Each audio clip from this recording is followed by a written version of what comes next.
Amahoro meza.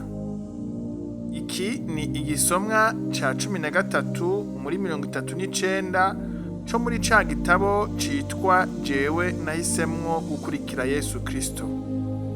Muriko muratwumviriza Mpwemu Yera abane namwe. Ubumwe bw'ishengero. Yesu ariko arasenga yagize ati: sinkiri mw'isi, ariko bo bari mw'isi, nanje ndaje kuri wewe. Data wera, ubazigamire mw'izina ryawe wampaye, ngo babe umwe nk'uko natwe turi. Aho ni muri Yohana igice ca 17 ku murongo wa 11. Hari igihugu nigeze kubamwo. Igihe kimwe hariko haba rusansuma. Mu bibazo bambajije baransaba kubabwira idini sengeramwo. Narababwiye ko ndi umukristo canke uwa Kristo. Baca bambwira ko hari amadini menshi y'abakristo. Bati woba uri umukatolika, umuporoti, umupantekote, umudivantiste, umubonageni, umuanglikani. Ndabishura ko ndi umukristo. Mbona basa n'abababaye ngo kuko ndiko ndabakinisha. Ariko batanguye kunkarira, ndababwira ko navutse abavyeyi banje basengera muri Pentecote. Baca banyandika ko ndi umupantekote.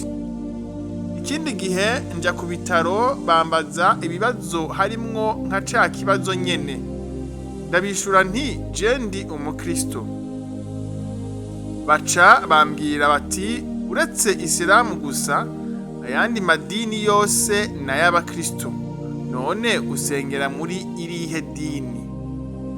Ndabamenyesha ko atadini na rimwe nsengeramwo, gusa ko ndi umuntu nahisemo gukurikira Yesu KRISTO wenyene.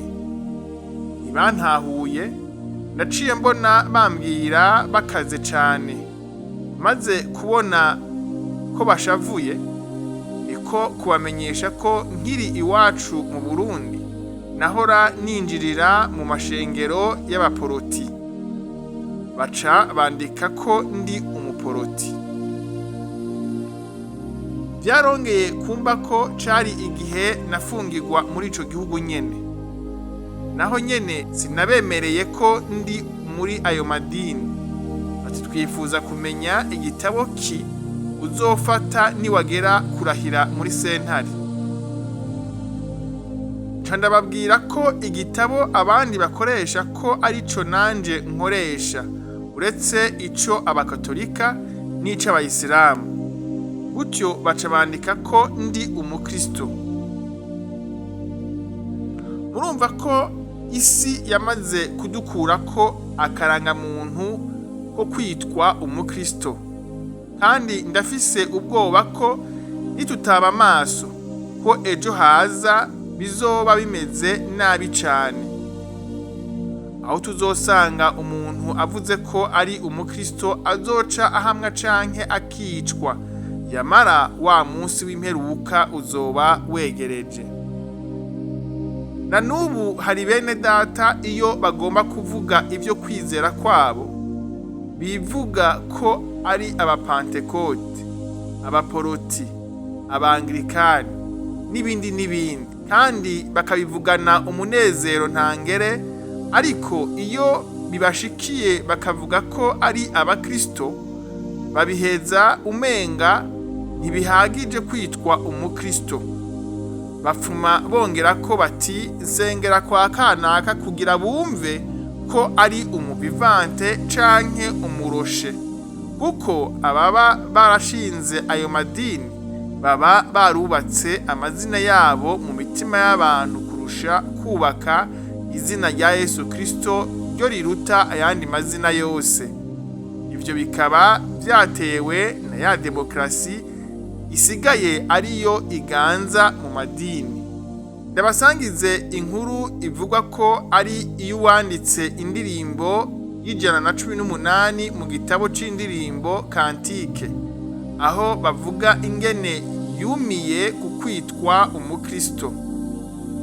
Bavuga ko yanditswe n'umwana w'umwigeme wo mu gihugu ca Swede, ngo umwami yaramushimye kugira amugire umugore wa gatatu, kuko ngo uwo mwigeme yari mwiza cane kandi w'akaranga.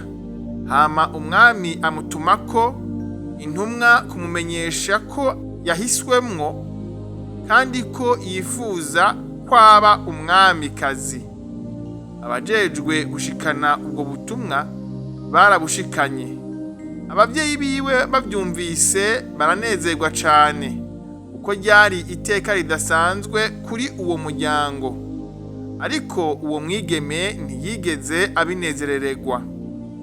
Niho guca yandika igitero ca mbere c'iyo ndirimbo ati: Je ndi umukristo nzokwama ndiwe mu bintu vyose gushitsa gupfa. Je ndi umukristo ndashinga intahe naho igihugu cose contwenga. Je ndi umukristo wo mu mutima, kuko ubu nsigaye nkunda Kristo, kuko aho yapfa yazira jewe, bikwiye nanje ko ndamukunda. Ngo abavyeyi n'abagize umuryango bose baramuhata kugira yemere kuja kuba umwamikazi, no gukubitwa arakubitwa, ariko wa mwigeme ariyankira. Baca bamubuza kuzokongera kuja gukoranira hamwe n'abandi kugira barabe ko yokwemera. Niko guca yandika igitero ca kabiri ati: Je ndi umukristo, umve ubwo buntu, narakijijwe nkurwa mu vyaha. Je ndi umukristo naho notegwa n'amarushwa nkaja mu ntambara. Je ndi umukristo nkaba umusoda, ndi mu ntambara nwana n'ivyaha. Umugabisha ni umwami Yesu, nitwaba kumwe nzokwama ntsinda. Baca bamubwira ko bamuca mu muryango, ndetse baranabikora. Niko kumutegeka kubavamwo.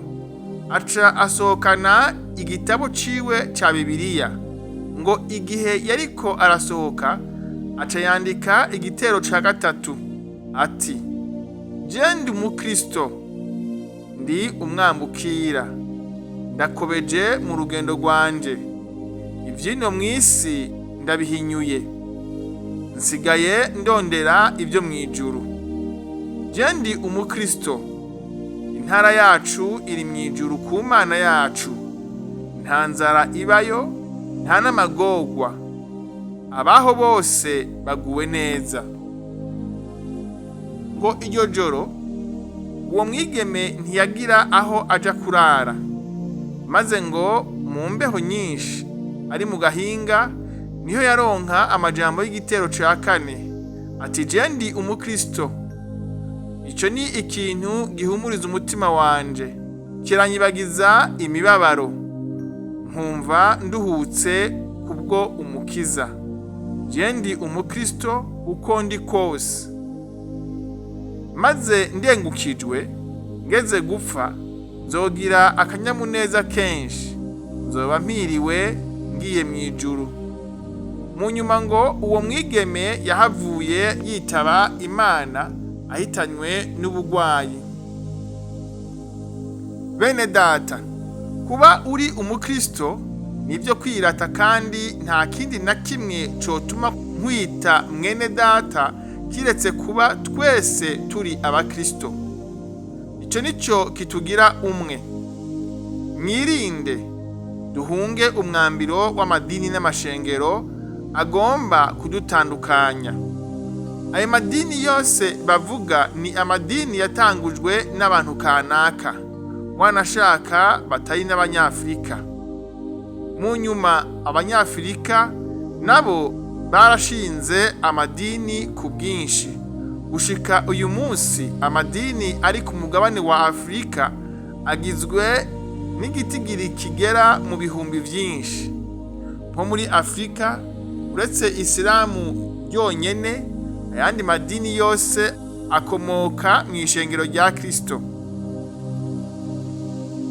Ni ukumenya ko ijambo Christianity ariho hava ijambo Christian mu Congereza canke umukristo mu Kirundi, ko atari idini, ni umugwi w'abantu bahisemwo gukurikira Yesu Kristo, niryo shengero rya Kristo, kuko niwe yaritanguje, niwe mutwe waryo, niwe mwungere mukuru waryo.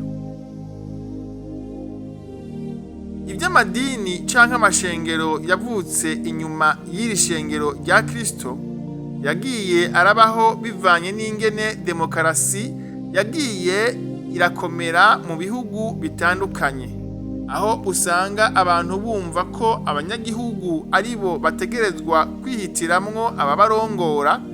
Mwibuke ko kera Imana ariyo yahitamwo uwurongora abandi, ibyo bita teokarasi. Ariko igihe carageze Imana iricecekera, ntiyaba ikivugana n'abantu, haca habaho ukuvangirwa. Niho haciye haza iciyumviro ca demokarasi kizananye mu Bugiriki mu myaka 400 imbere yuko Yesu aza ku isi. Kuva mu kinjana ca mbere inyuma yo kuza kwa Yesu Kristo gushika uyu munsi, uko demokarasi yagenda irakwiragira mu isi ndetse uko yagiye irakomera mu isi, niko ishengero rya Kristo ryagiye rirahungabana ndetse ryimanyaguramwo ivyitwa amadini menshi canke amashengero menshi, kuko uwo Imana yagenda iratuma gukora iki canke kiriya yaca ashinga idini canke ishengero rimwitirirwa bivanye nuko igihugu gitunganijwe mu vya politiki. Gutyo akibagira ko atarindi shengero rigomba kubaho kiretse kwifadikanya n'iryo Yesu Kristo yatanguje.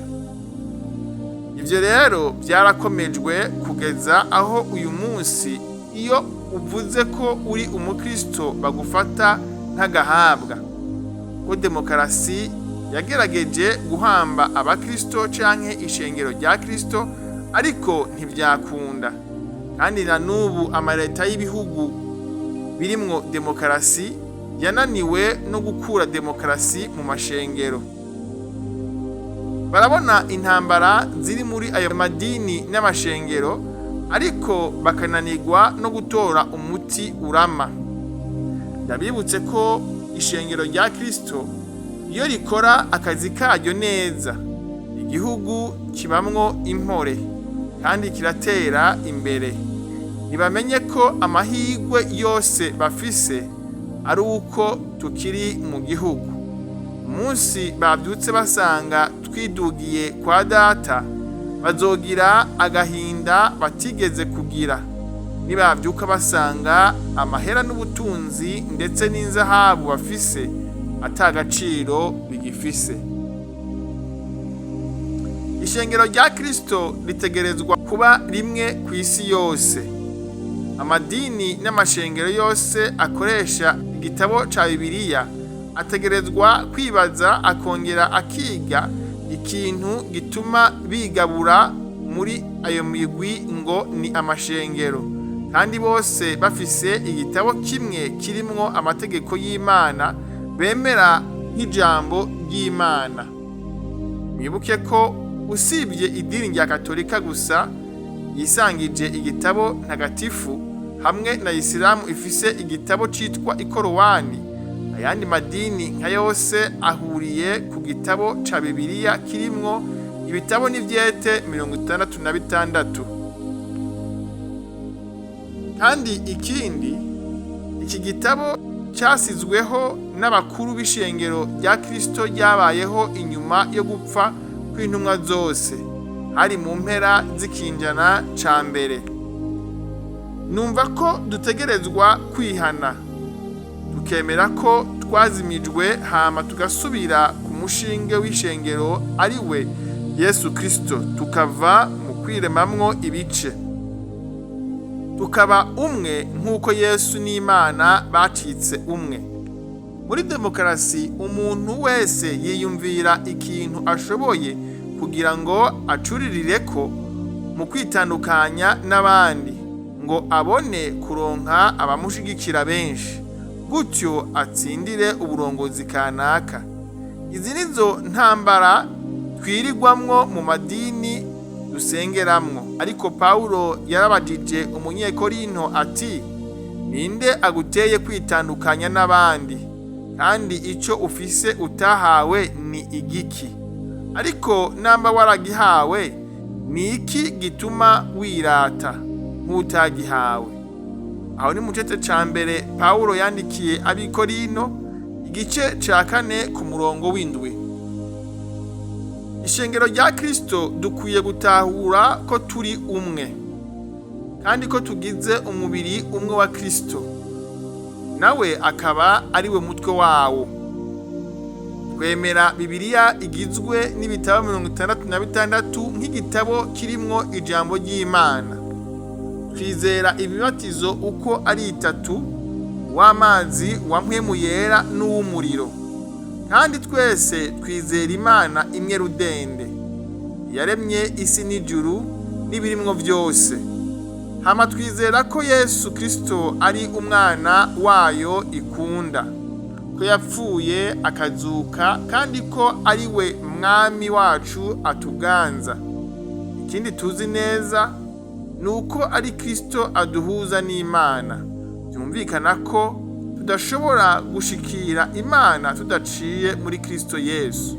None ni iki gituma twirema imice kandi turi ubwoko bumwe bw'Imana?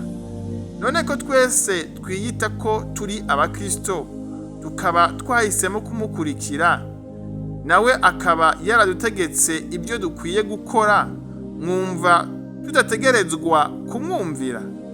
Nta kindi kiduhuza uretse Yesu no kumvira amajambo yiwe yadutegetse. Ibindi byose byoba ari kudusamaza. Mu bari ku isi yose uyu munsi, nta numwe yigeze kubana n'uwo Yesu Kristo igihe yari hano ku isi. Ariko basogokuruza bacu, ni ukuvuga intumwa Matayo, intumwa Mariko, intumwa Yohana, bobo baragendanye nawe, kandi baratwandikiye inkuru zidonda ubuzima bwiwe. Ndetse na muganga Luka nawe yarerekanye amakuru y'ibyabaye kuri Yesu, arayatwandikira. Baranditse ngo igihe Yesu yagira asubire kwa se, yatumye abigishwa biwe arizo ntumwa 11 ati, nuko nimugende muhindure amahanga yose abigishwa, mubabatiza mu izina rya Data wa twese n'iry'Umwana n'irya mpwemu yera, mubigishe kwitondera ibyo nabageze byose. Umve ndi kumwe namwe iminsi yose gushitsa ku muhero w'isi. Aho muri Matayo igice ca 28 ku murongo wa 19 kugeza ku murongo wa 20. By'ukuri amadini yaraje aratubatiza, ariko ntiyaduhinduye kuba abigishwa ba Yesu. Ntiyanatwigishije kwitondera ibyo Yesu yatugeze. Rero harageze ko ishengero rya Kristo ritahura rikongera rikumvira iri jambo ngo kwigishwa canke kwigisha, kwitondera ibyo Yesu yatugeze. Dushobora kwibaza duti, ni ibiki twokwitondera Yesu yatugeze? Inyishu niyi: amajambo yose Yesu yavuze, kuko niyo majambo y'Imana, kandi nibwo butumwa bwiza bwavuye ku Mana. Ayo majambo arahambaye kuri twebwe.